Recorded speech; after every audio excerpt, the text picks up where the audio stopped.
आज हम लोग शुरू करेंगे उसके आगे। तो आज शुरू करते हैं हम लोग ब्लड क्लॉटिंग से। ब्लड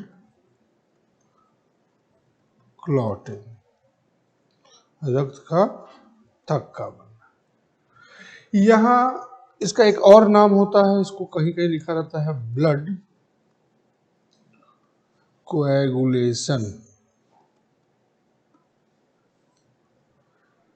यहाँ हम लोग इक्वेशन के रूप में देखेंगे और उसको बाद में मैं एक्सप्लेन करूंगा कि कैसे क्या हुआ है। तो सबसे पहले हम लोग इक्वेशन लिख लेते हैं, होता क्या है।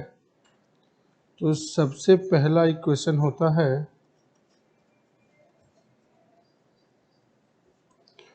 Prothrombin plus thromboplastin plus calcium, ये मिलके बनाता है थ्रोम्बिन। फिर उसके बाद थ्रोम्बिन प्लस फाइब्रिनोजन, ये दोनों मिलके बनाता है फाइब्रिन। फिर fibrin plus RBC plus WBC, ये मिलके बनाता है ब्लड क्लॉट। हिंदी में लिख दें तो प्रोथ्रोम्बिन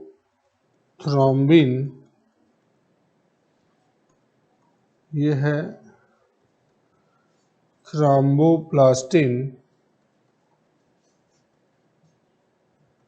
ये है कैल्शियम, और ये है थ्रोम्बिन, ये है फाइब्रिनोजन, और ये है फाइब्रिन। ये है रक्त का थक्का। तो आप समझते हैं कि इस इक्वेशन में हो क्या रहा है। तो आपने देखा था कि ये क्या है, ये एक एंजाइम है जो कि प्लेटलेट्स सिक्रीट करता है।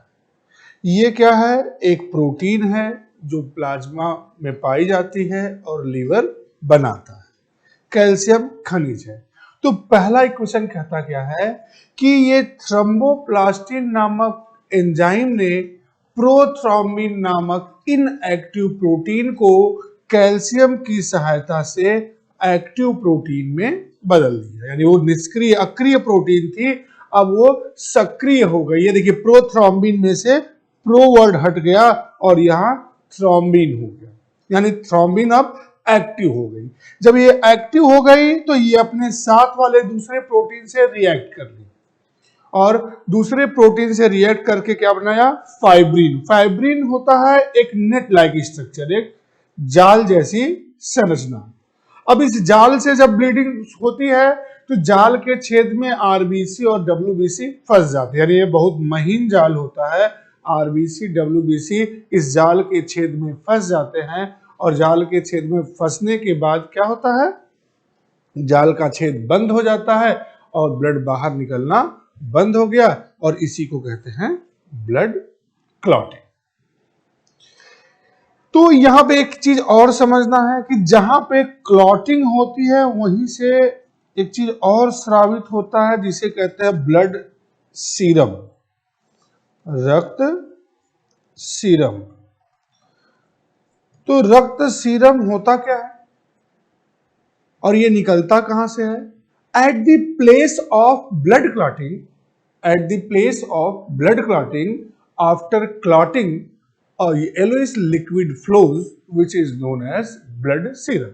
रक्त का थक्का बनने वाले स्थान पर थक्का बनने के बाद एक पीले रंग का तरल पदार्थ स्रावित होता है जिसे रक्त सीरम कहते हैं। अब समझिएगा कि टेक्निकल भाषा में क्या होता है। तो अगर लिखा जाए blood serum, is equal to plasma minus prothrombin plus fibrinogen.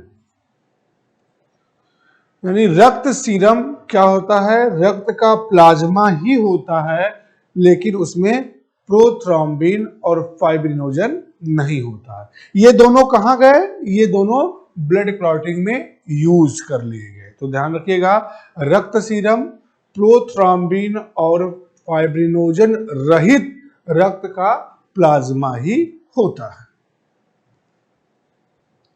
अब आएगा एक चीज और कि रक्त का थक्का बनने में विटामिन के क्या काम करता है। आपने सुना था ना, विटामिन के भी रक्त का थक्का बनने में सहायक होता है। तो विटामिन के जो काम करता है, ये ध्यान रखिएगा, विटामिन के प्रोथ्रोम्बिन बनाने में हेल्प करता है, प्रोथ्रोम्बिन बनाने में सहायक होता है। एक चीज और यहीं पे देख लेते हैं, जैसे आपने नाम सुना होगा ब्लड बैंक। तो ब्लड बैंक में ब्लड को किस टेम्परेचर पे और क्या मिक्स करके प्रिजर्व करते हैं।